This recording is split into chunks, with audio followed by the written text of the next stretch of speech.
Welcome back to Johnny's Bible Breakdown and Beyond. Understanding God, the Nature and Creation, Part 4. Why did God create angels? Purpose of angels.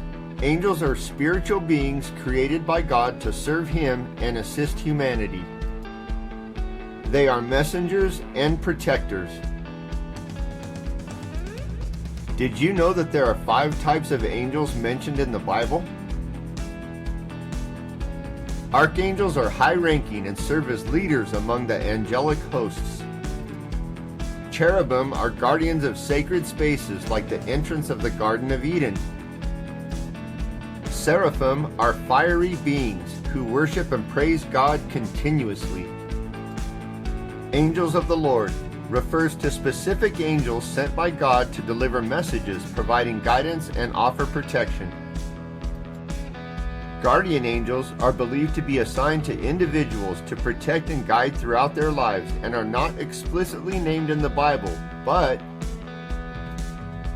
the concept is supported by verses like Psalm 91:11, "For he will command his angels concerning you to guard you in all your ways."